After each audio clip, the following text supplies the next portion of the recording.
Bismillahirrahmanirrahim. Assalamualaikum warahmatullahi wabarakatuh. Alhamdulillahirabbil alamin. Adada khalqihi wa ridha nafsihi wa zinata 'arshihi wa midada kalimatihi. Asyhadu an la ilaha illallah wahdahu la syarika lahu wa asyhadu anna Muhammadan 'abduhu wa rasuluh. La nabiyya ba'dahu. Subhanaka la ilma lana illa ma 'allamtana innaka antal 'alimul hakim. اللهم انفعنا بما علمتنا وعلمنا ما ينفعنا يا رب العالمين. اللهم فقهنا في الدين وعلمنا التأويل. Jemaah rahmani wa rahmatullah. Segala puji bagi Allah Subhanahu wa taala atas segala nikmat dan rahmatnya, sehingga pada malam semoga Allah berkati ini kita dapat bermajlis kembali, duduk kembali di rumah Allah Subhanahu wa taala untuk sama-sama mengkaji ayat-ayat Allah Subhanahu wa taala. Semoga majlis kita ini betul-betul majlis yang diridhoi oleh Allah Subhanahu wa taala. Itu luar keberkahan di dalamnya. Bismillahirrahmanirrahim. Insyaallah pada kesempatan kali ini kita akan membahas mengenai perihal adab di dalam agama Islam dan adab terhadap Allah Subhanahu wa taala. Bismillahirrahmanirrahim. Landasannya bagi Allah Subhanahu wa taala adalah sebuah hadis di riwayat Muslim dari sahabat namanya Tamim Ad-Dari.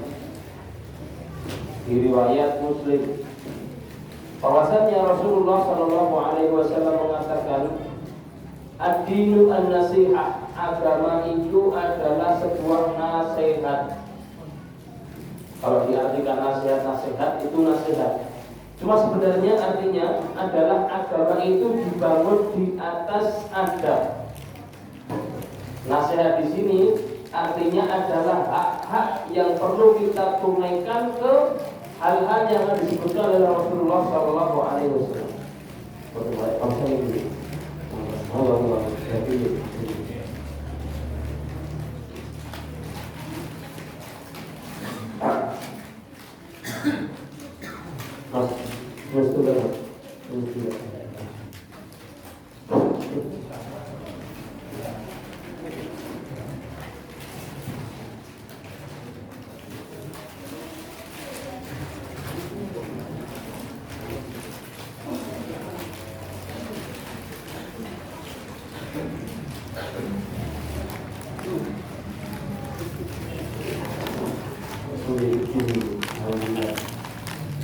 Baik, dalam hadis Tamim Ad-Dari di riwayat Muslim, Rasulullah Sallallahu Alaihi Wasallam menyebutkan bahwasannya agama dibangun di atas nasihat. Beliau mengatakan, ad-dinu an-nasihah.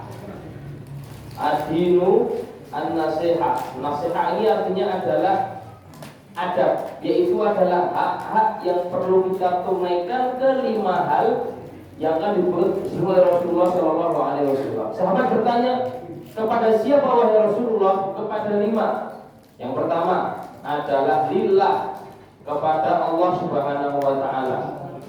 Kalau seandainya nasihat diartikan sebagai nasihat, maka kita tidak bisa Pak nasihati Allah Subhanahu wa taala. Gimana kita nasihati Allah? Tidak bisa. Maka artinya adalah ada adab terhadap Allah Subhanahu wa taala.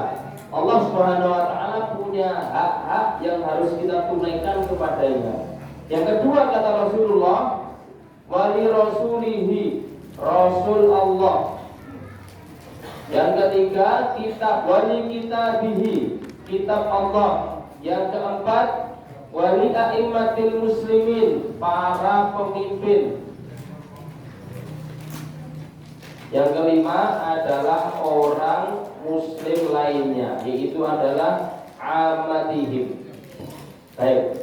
Di pembahasan kali ini kita akan mengerucut ke yang pertama, yaitu adalah nasihat. Bentuk adab, bentuk hak terhadap Allah Subhanahu wa taala itu seperti apa dan bagaimana? Bagaimana kita menunaikan seharusnya adab kita sebagai seorang hamba kepada Tuhan kita, Rabb kita Allah Subhanahu wa taala. Sebelumnya, bagi Allah Subhanahu wa taala, kita coba mengupas ayat di surat Al-Jumu'ah. biar kita terbayang gitu. Namun itu bahasan dari Islam itu pripun gak jadi. Surat Al-Jum'ah ayat 2. Allah Subhanahu wa taala menyebutkan bahwasannya ada 3 tugas pokok Rasulullah Shallallahu Alaihi Wasallam itu diutus ke muka bumi. Sebenarnya bagaimana sih tugasnya Nabi Shallallahu Alaihi Wasallam? Dijelaskan di surat Al-Jum'ah ayat 2 bahwa ada 3 tugas pokok Rasulullah Shallallahu Alaihi Wasallam. Allah mengatakan, "Huwallazi ba'atsa fil ummiyina rasulan minhum." Dialah Allah yang mengutus ke ummi. Ummi itu orang-orang yang buta huruf, tidak bisa membaca, tidak bisa menulis, dan ketika itu mayoritas orang Arab, Bapak Ibu, itu disebut sebagai ummi, tidak pintar membaca, tidak pintar nulis, rien gitu. Nah, ini juga gitu. Dan dialah Allah yang mengutus ke orang ummi itu rasul utusan dari kalangan mereka. Tugas pertama beliau adalah yatlu alaihim ayatihi, membacakan ayat. Ayat ini adalah tanda kebesaran.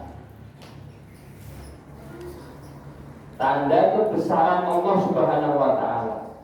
Tugas Rasulullah Shallallahu Alaihi Wasallam yang pertama ketika diutus menjadi Rasul adalah Allah memerintahkan beliau untuk membacakan ayat atau tanda kebesaran Allah Subhanahu wa taala. Sehingga nama Allah itu betul-betul besar di hati sahabat Nabi Shallallahu Alaihi Wasallam. Ini kalau dalam sub pembelajaran Islam namanya adalah tauhid, yaitu adalah membesarkan Allah di dalam hati seorang hamba, beribadah kepada Allah, tunduk kepada Allah, hanya yang kita bahas. Ini yang pertama. Yang kedua adalah wa yuzakihim, mensucikan jiwa. Kalau dalam sub pembahasan kita kenal dengan ilmu namanya ilmu tazkiyah. Nanti ngerti. Tazkiyah itu adalah pensucian jiwa, yaitu adalah pembersihan hati dari segala penyakitnya. Rasulullah diutus oleh Allah Subhanahu wa taala ke para sahabat untuk mengeluarkan rasa takabur dari hati mereka, untuk mengeluarkan rasa mudah iri dari hati mereka, untuk mengeluarkan mudahnya riya, mudahnya hasad dari berbagai penyakit hati. Itu subnya adalah sub yang kedua ini, yaitu adalah mensucikan jiwa, wa yuzakihim. Jadi yang pertama membesarkan Allah di hatinya para sahabat Nabi. Yang kedua adalah betul-betul Nabi mensucikan jiwa-jiwa para sahabat Nabi Shallallahu Alaihi Wasallam. Yang ketiga baru wa yu'allimuhumul kitaba wal hikmah, taklim ya, baca namanya ini. Taklim Quran dan Sunnah. Ini di dalam amaliyah. Subnya yang ketiga ini adalah mengajari sahabat cara sholat itu bagaimana sih. Sholat itu seperti ini. Shollu kama ra'aitumuni sholli, sholatlah seperti saya sholat. Zakat bagaimana, puasa Ramadan bagaimana, hukum-hukum di fikih Islam itu bagaimana. Ini adalah sub ketiga. Sehingga pembahasan global besar Islam itu tiga ini. Tauhid, membesarkan Allah di dalam hati, kemudian mensucikan jiwa kita dari berbagai penyakitnya. Yang ketiga adalah mengetahui bagaimana cara ibadah yang benar. Dan ini Bapak Ibu Allah Subhanahu wa taala, tiga hal ini di kita hendaknya berjalan secara selaras berbarengan. Kita contohkan nih. Misalkan kita tahu yang ketiga, keutamaan yang namanya sholat tahajud di hari ini. Sholat tahajud itu dahsyat. Itu adalah waktu seorang hamba dekat dengan Allah. Tahu caranya, tahu fadilahnya, tahu waktunya, diamalkan yang ketiga ini. Cuma yang kedua luput, tidak mensucikan jiwanya. Ketika dia tahajud, Seorang suami misalnya istrinya nggak tahajud, malah mengatakan itu bu kok gugahannya yang boyo tahajud saling. Sehingga ibadah ini tidak mengarah mendekat ke Allah, tapi malah suuzon ke manusia, ke hamba Allah Subhanahu wa Ta'ala.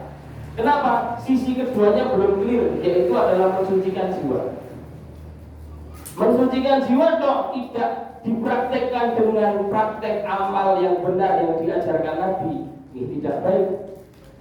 Karena dia tidak akan tahu bagaimana cara ibadah yang baik dan benar.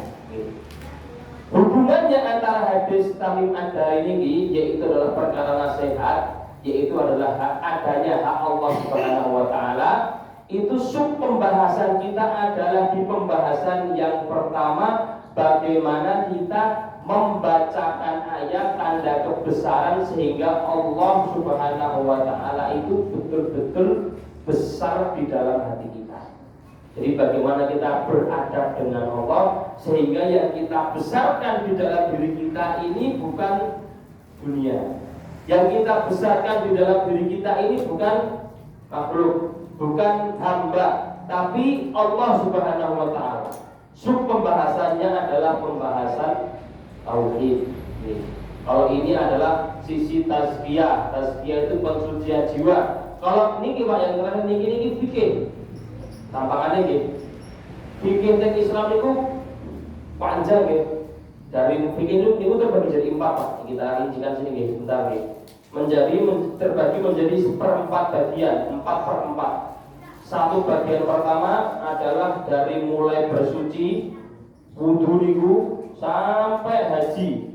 Niku pembagian fikih pertama. Fikih yang kedua dari mulai fikih pernikahan. Fikih zaujiyah. Bagaimana nikah, syaratnya, terus nanti ada talak, ada rujuk, ada mahar, macam-macamnya itu. Yang ketiga, fikih muamalat. Yang sebagian sudah kita bahas ini, riba, jual beli. Terus kemudian yang keempat namanya adalah fikih jinayat. Jinayat ini fikih yang dulu diamalkan atau dipelajari oleh para pemimpin Islam, sehingga ada hukum-hukum tertentu yang dipraktekkan. Misalnya ketika dia mencuri dipotong tangan, misalkan dia itu zina maka dirajam dan sebagainya. Ini fikih di Islam tercakup di dalam 4 sub bagian ini, dan semuanya disabdakan oleh Nabi SAW. Namun pembahasan kita akan mengarah ke pembahasan yang pertama di hadis Tamim Ad-Dari, yaitu adab kepada Allah, dan juga tugas pertama Nabi SAW yaitu adalah membacakan ayat tanda kebesaran Allah Subhanahu wa Ta'ala. Baik. Adab yang pertama, Bismillahirrahmanirrahim, adalah mengkerucut di surat Al-Bayyinah.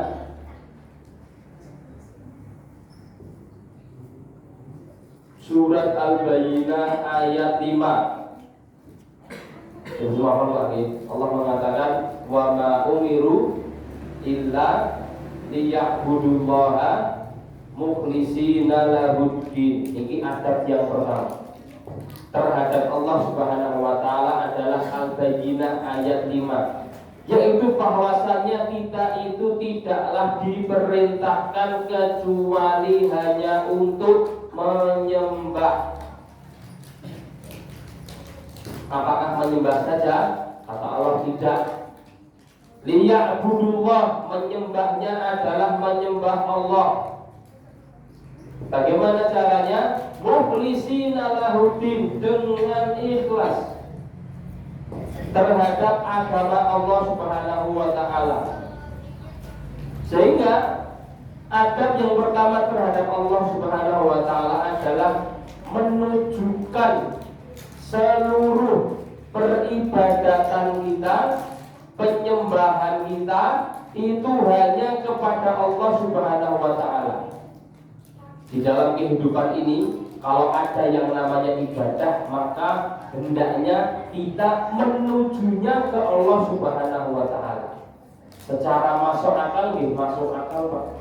Karena memang Allah Subhanahu wa Ta'ala yang telah menciptakan kita. kemudian memberikan kita rezeki, kemudian menjadikan kita ini hidup bersama-sama, saling mencintai dan seterusnya. Itu adalah zat yang maha agung, yaitu Allah Subhanahu wa ta'ala.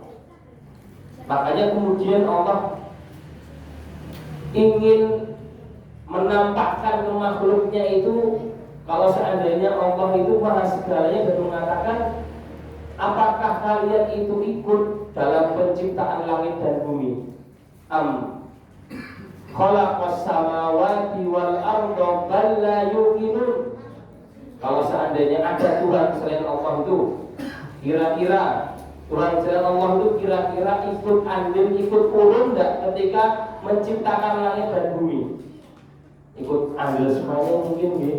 Nopo-nopo pas penciptaan langit dia hadir, enggak ada. Yang menciptakan hanyalah Allah Subhanahu wa ta'ala, tidak ada yang lain. Dan ini teori tauhid dasar Bapak. Ada di dalam hukum itu namanya hukum sebab musabab. Hukum sebab musabab. Kira-kira nih, kalau seandainya saya bilang papan tulis ini ada dengan sendirinya tanpa ada yang bikin, jangan percaya betul gitu. Tidak percaya. Papan tulis ini ya seperti ini, sekarang ada yang bikin, ada yang desain, ada yang mampu jadi papan tulis dan seterusnya. Begitu juga langit bumi yang besar ini, yang dahsyat ini, tidak mungkin ada dengan sendirinya. Pasti ada yang menciptakan, yaitu Allah Subhanahu wa ta'ala. Sehingga karena Allah menciptakan langit dan bumi yang dahsyat ini, yang Allah mengklaim menciptakannya itu di 6 hari, meskipun Allah bisa sekedar kun fayakun jadi, itu Allah juga menciptakan kita sebagai seorang hamba. Dengan demikian sungguh pantas ketika kita mempersembahkan seluruh persembahan peribadatan ibadah kita itu hanya kepada Allah Subhanahu wa ta'ala. Kok ada sebuah ibadah kita persembahkan ke selain Allah Subhanahu wa ta'ala, maka ini bentuk kurang beradab kepada zat yang memiliki langit dan bumi. Contoh misalnya sebuah ibadah yang disebut dengan doa atau permintaan.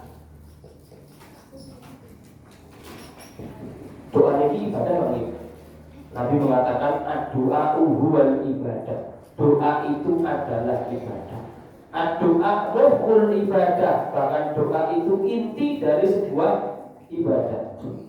Apalagi di hal-hal di permintaan yang itu yang bisa hanyalah Allah Subhanahu wa ta'ala, yang makhluk tidak bisa.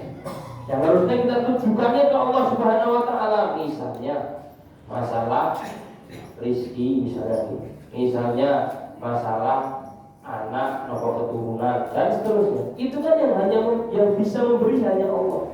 Rizki kita yang ngatur Allah, yang memberi Allah. Anak kita yang menakdirkan dan memberikan juga Allah Subhanahu wa ta'ala.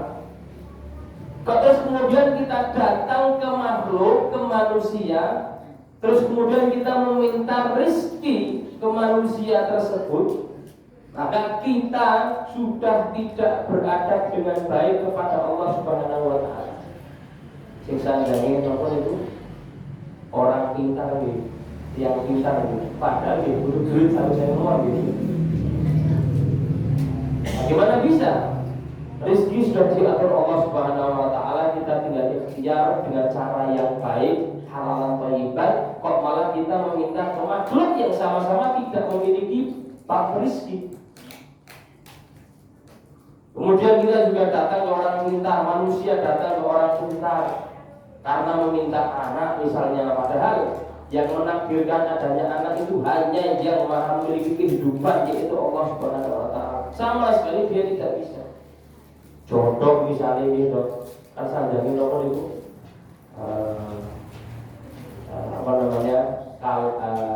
harta kalah maka dukun bertindak nomor apa macam itu loh gitu. Yang ada kita kalah bondo menang dungo macam itu. Menang doa macam apa? Didoakan ini moga-moga ya Allah berbukai. Nek orang kaya kudu kaya ya Allah. Misalnya nonton itu. Nah niku hal-hal yang hanya Allah yang mampu memberi, maka kita harusnya memintanya hanya kepada Allah Subhanahu wa taala. Alhamdulillah kita diberi akal, kita diberi iman, wasilah belajar semuanya ada. Teng mriko niku Pak, teng pulau itu masya Allah, akses ilmu udah ada, apa-apa nggak ada. Niku gigine bolong niku, sakit gigi niku. Niku mana kan dukun kok. Gigi bolong niku lho.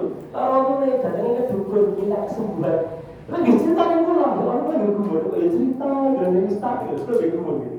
Dari mana tuh Pak? Dari dukun sakit gigi. Niku betul-betul memang nggak tahu bagaimana, kenapa nggak ada pengobatan loh. Nggak ada pengobatan, nggak ada apa-apa. Tak bilang-bilang kamu tuh dukun, kok tambah sakit tuh sekarang loh. Kalau sakit ini minta kok Allah biar sembuh. Sesimpel itu saja. Alhamdulillah Allah memberi kita akal, memberi kita ilmu, memberi kita pengetahuan seperti ini, bahwasanya karena Allah yang menciptakan, maka seluruh bentuk peribadatan kita, permintaan kita, doa kita, harapan kita hanya ke Allah Subhanahu wa taala yang memberi semua. Baik. Coba kita rincikan sisi yang kedua, yaitu sisi penyembahan ini. Penyembahan yang kita disebut sebagai hamba. Hamba niku nek riyen namine budak nih. Justru kata budak dan kata hamba dan predikat budak, predikat hamba niku malah teng Islam adalah predikat tertinggi di hadapan Allah Subhanahu wa taala. Coba ketika Rasulullah Shallallahu alaihi wasallam itu diperjalankan oleh Allah dari Mekah terus ke Baitul Maqdis, terus naik ke Sidratul Muntaha, kita kenal dengan Isra dan Mi'raj. Ini bukan makom tertinggi, keadaan tertinggi, tapi Allah menggunakan nama Subhanalladzi asra bi abdihi. Maha suci Allah yang telah memperjalankan. Allah tidak mengatakan Rasulnya, tidak mengatakan nabinya, tidak mengatakan utusannya, enggak, yang telah memperjalankan hambanya, abdihi lailan. Maksudnya Rasulullah SAW. Di makom yang tertinggi ini Rasulullah disebut sebagai hamba oleh Allah Subhanahu wa taala, dan memang Rasulullah suka disebut hamba. Maka oleh Allah Subhanahu wa taala, Rasulullah itu pernah ditawari Pak oleh Allah Subhanahu wa taala, oleh Muhammad, kamu pengen menjadi raja plus nabi seperti Nabi Sulaiman gitu. Nabi Sulaiman, Nabi Daud itu raja gitu, nabi, atau hamba dan nabi? Rasulullah milih, saya milih menjadi hamba, budak dan nabi. Karena memang di Islam ini kedudukan tertinggi kita di hadapan Allah ketika kita betul-betul menjadi budak dan hambanya Allah yang mutlak. Penghambaan dan perbudakan kita tinggi. Sehingga dari situ akan timbul dari sifat hamba dan budak ini adalah sifat yang namanya merendah.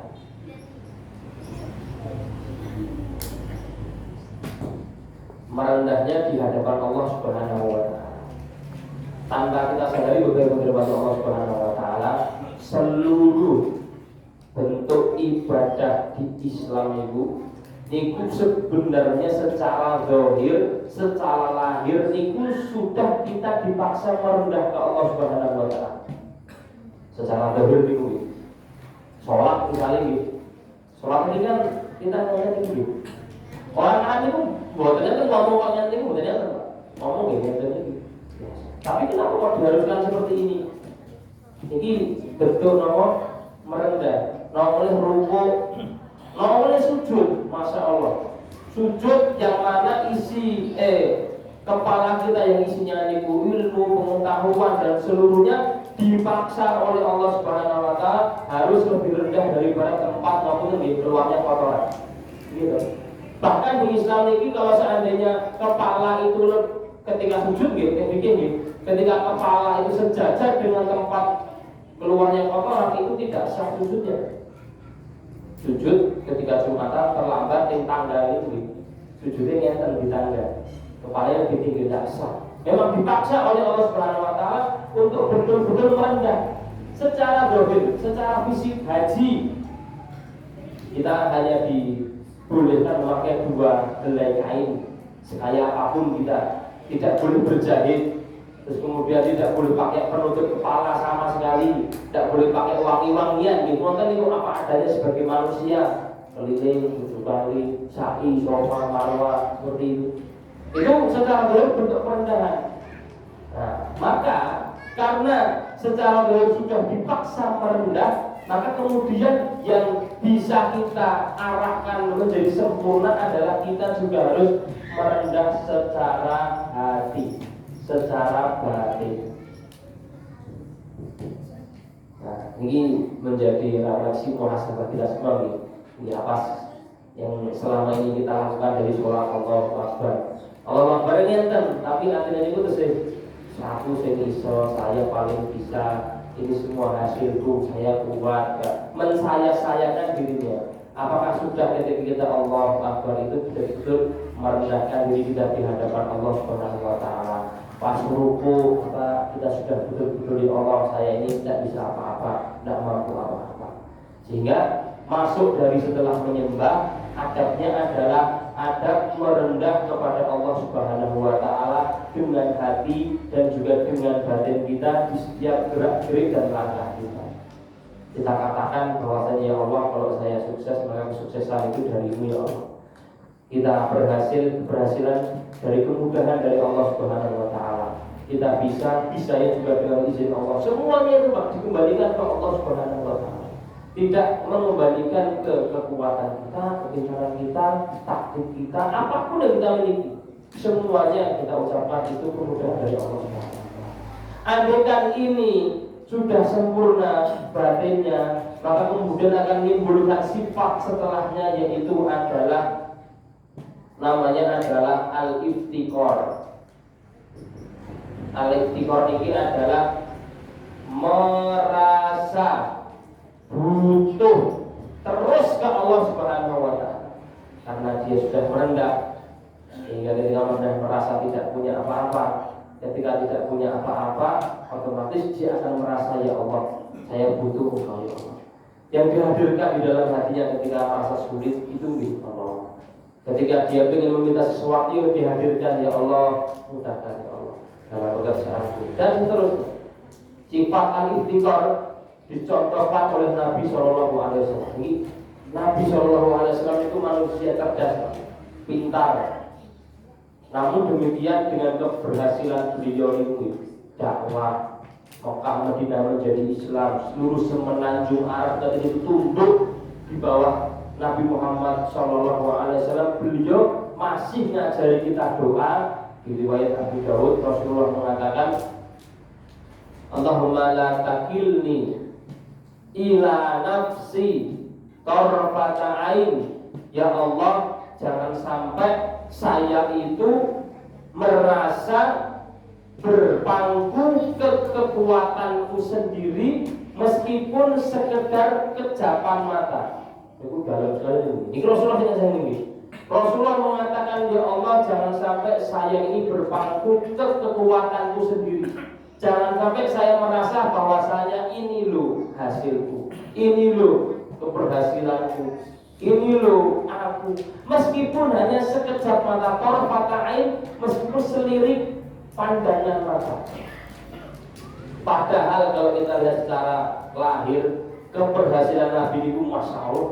Di masa itu kerajaan Persia, Romawi meskipun belum tunduk, tapi sudah takut dengan adanya Nabi Muhammad SAW dengan peperangan-peperangan yang ada. Pengikut beliau sangat banyak ketika itu di akhir hayat setelah perang Tabuk, Fathu Mekah terbuka, terus setelahnya Hunain, baru Tabuk. Nama Nabi Muhammad terangkat di mana-mana sampai sekarang ini. Tapi tidak pernah sekalipun beliau mengatakan itu adalah hasil jerih payahku, hasil kesabaranku dicaci maki kaumku, diapakan, hasil aku berdakwah siang malam berdada, sama sekali tidak. Memasrahkan, mengembalikan semuanya ke kekuatan Allah Subhanahu wa taala. Beliau berdoa ya Allah dan merasakan butuhnya ke Allah Subhanahu wa taala sehingga mengatakan Ya Allah, rahmatmu saya minta, saya harapkan, saya dambakan. Jangan sampai saya itu berbangga dengan kekuatanku meskipun dengan kejapan mata. Maka Bapak dirahmati Allah Subhanahu wa taala, mari kita resapi di adab kita ke Allah Subhanahu wa taala. Masihkah kita sering mendambakan kelihayan kita mendambakan, meninggikan, membanggakan kepintaran kita, kekuatan kita, apapun itu. Ingatlah bahwasanya adab yang terbaik ke Allah adalah merendah. Adab yang terbaik kepada Allah adalah merasa butuh dan mengembalikan seluruh keberhasilan, kesuksesan itu ke Allah Subhanahu wa taala. Jadi adab yang pertama. Adab yang kedua adalah firman Allah Subhanahu wa taala di surat Ibrahim, wa in ta'uddu ni'matallahi la tuhsuha. Jika engkau menghitung nikmat-nikmat Allah Subhanahu wa taala, niscaya engkau tidak akan bisa menghitungnya. Bahasa gampangnya, adab kedua adalah bersyukur. Ini kalimat dengan banget panggil. Bersyukur doa. Teknisan ringan itu. Tapi coba kita kupas. Bersyukurnya kita ke siapa? Apakah ke manusia ataukah ke Allah Subhanahu wa taala?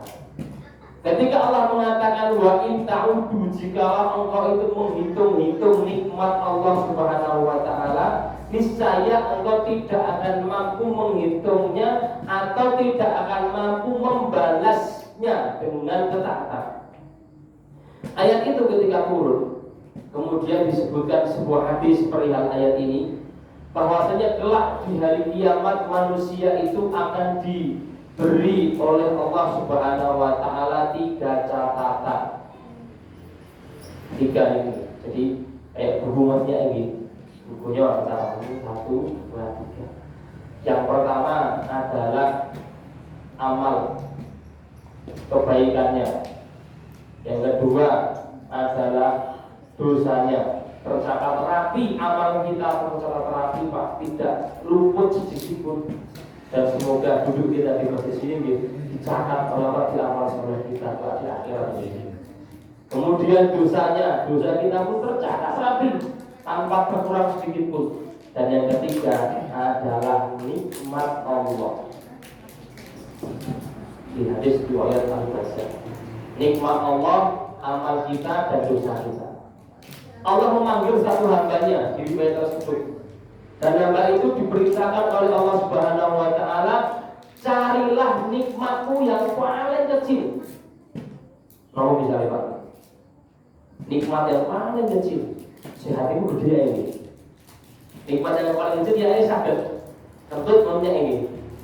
Nikmat yang paling kecil misalnya, disuruh oleh Allah Subhanahu wa taala mencari nikmat yang paling kecil. Kata Allah Subhanahu wa taala, nikmat yang paling kecil itu bandingkan dengan seluruh amalmu. Disuruh oleh Allah Subhanahu wa taala membandingkan nikmat yang terkecil, satu nikmat terkecil dengan amal dia selama dia hidup. Kata-kata tersebut, ya Allah, amalku tidak sebanding dengan nikmat terkecil. Kemudian Allah Subhanahu wa taala mengatakan, itulah kuasaku dan sekarang saya merahmatimu, masuklah ke dalam surgaku, kata Allah Subhanahu wa taala. Sehingga satu nikmat Allah Subhanahu wa taala yang paling kecil tidak sebanding dengan seluruh amal. Ini satu sisi buat refleksi kita di hidup kita, bagi kita atau jiwa kita yang masih liar ini, yang masih mudah membanggakan, wah aku sholatnya masya Allah, sedekahku wah masya Allah pokoknya. Terus kemudian pokoknya saya masya Allah lah. Dia saya-sayakan dirinya. Padahal masya Allah bagaimana Allah Subhanahu wa taala, amal kita jika dibandingkan dengan satu nikmat Allah Subhanahu wa taala ini bukan sebanding. Jangankan kelak di akhirat kita bandingkan di umat ini mawon. Dan ini kita tarik ke belakang ini. Kita atau jiwa kita yang masih mudah membanding-bandingkan apa? Jiwa kita yang masih mudah membangga-banggakan amal. Kalau dalam amal sholat niku Pak, niku konsepnya adalah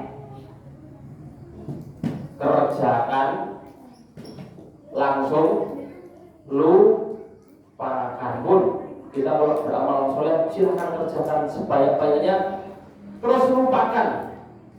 Kamu pernah suka? Ya, pernah kalian.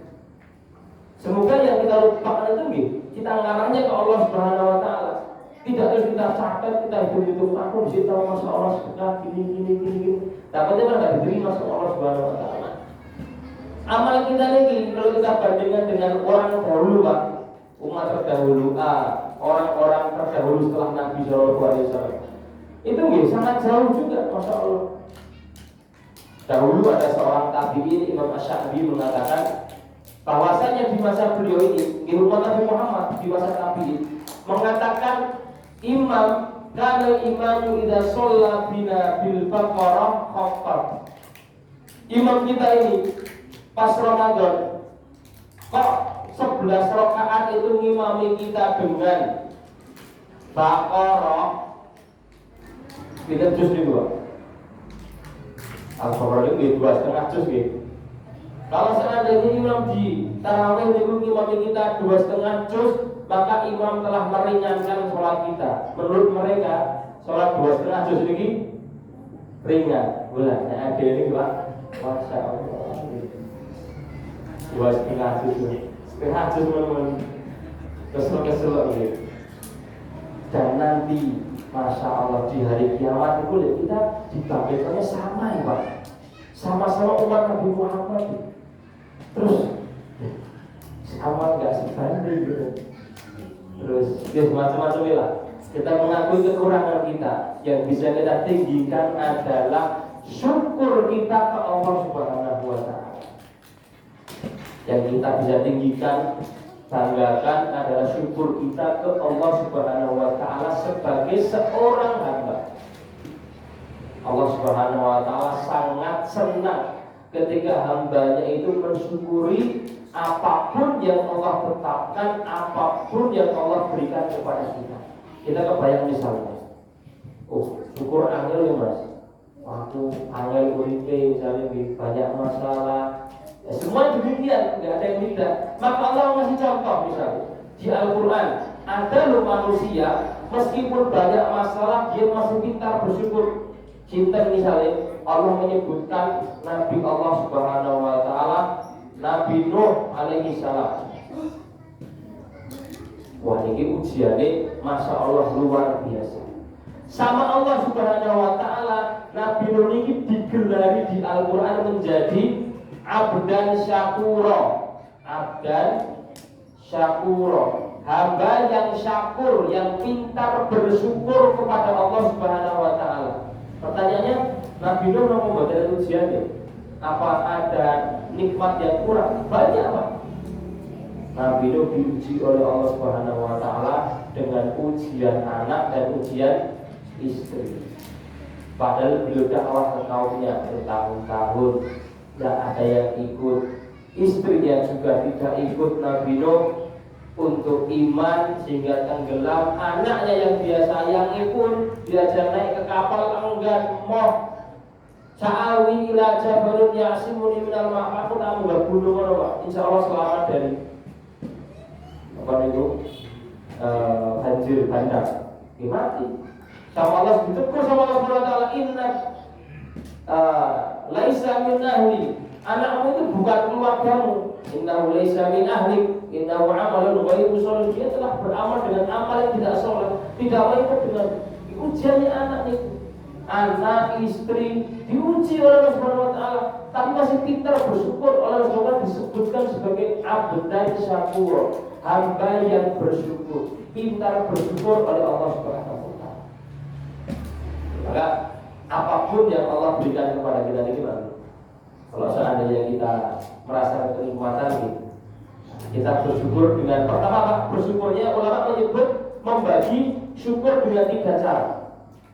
Pertama bersyukur dengan hati, dengan meyakini firman Allah Subhanahu Wa Taala, wa ma bikum min ni'matin fa minallah. Ketika kita dapat nikmat, apapun nikmatnya semuanya itu adalah dari Allah Subhanahu Wa Taala. Contoh misalnya kita dalam kehidupan kita misalnya kehilangan dompet misalnya panggil dompet jatuh, bukti pokoknya jatuh. Enten KTP, enten SIM, enten KTM, enten duitnya 10 lembar dolar. Masya Allah, hilang Pak, ya Allah hilang. Sedih tau gitu. Aduh duitku semuanya hilang, ribut ngurus. Tiba-tiba ada orang yang datang ngasih ke kita, Pak, Bu, ini dompetnya mau jawab yang melingkar. Ekspresi kita kira-kira gimana gitu Pak? Alhamdulillah, matur suwun sangat Mas. Ngoten nggih. Kira-kira kita pernah berpikir enggak? Siapa yang menggerakkan hati seorang hamba ini kok yuk urun beleke dompet itu padahal dalamnya ada uangnya gitu. 10 lembar dolar sedoyo. Kok bisa-bisanya hamba itu kan menggiurkan ini, menggiurkan. Andaikan rezeki kan ambil sama dia, oh duit, alhamdulillah rezeki anak soleh, ngoten benar. Tapi kok dia ngarahkan ke kita? Maka ketika kita terima pertama kali, kita atur syukur kita yakini wa ma bikum min ni'matin faminallah, nikmat dari Allah Subhanahu wa taala. Di hati kita ucapkan alhamdulillah ya Allah. Nikmat darimu, rezeki darimu ya Allah. Terus secara adat manusiawi kita ucapkan matur suwun Mas, terima kasih. Niki opane iki saling gitu. Tapi tetap yang pertama adalah kita yakini di hati kita bahwasanya itu adalah dari Allah Subhanahu wa taala. Yang kedua dengan lisan, dengan sering-sering mengucapkan alhamdulillah. Hadis Nabi riwayat Muslim mengatakan bahwasanya Allah Subhanahu wa taala yardha 'anil 'abdi idza akala al-aklata fayahmadahu 'alaihi. Allah meridhoi seorang hamba ketika dia sekedar neguk air seteguk, makan satu makan, dia mengucapkan alhamdulillah. Setelah makan alhamdulillah. Akalan aklah bahasa hadis ini meskipun dia makan sekali makan sakroan, dia terus mengucapkan alhamdulillah dengan meyakini bahwasanya semuanya dari Allah Subhanahu wa taala. Allah ridho terhadap hamba tersebut. Artinya hamba ini masya Allah, sedikit yang tak kasih dia masih bersyukur, sedikit yang tak kasih dia masih mau mengucapkan alhamdulillah. Dan yang ketiga adalah dengan taat seperti ini, kita majlis, duduk, ibadah, semuanya ini semoga sebagai bentuk kesyukuran kita menjadi hamba Allah Subhanahu wa taala. Jadi masih lumayan panjang sesinya, karena waktu insyaallah kita lanjutkan di pertemuan yang depan. Barakallahu fikum wallahu taala alam. Assalamualaikum warahmatullahi wabarakatuh.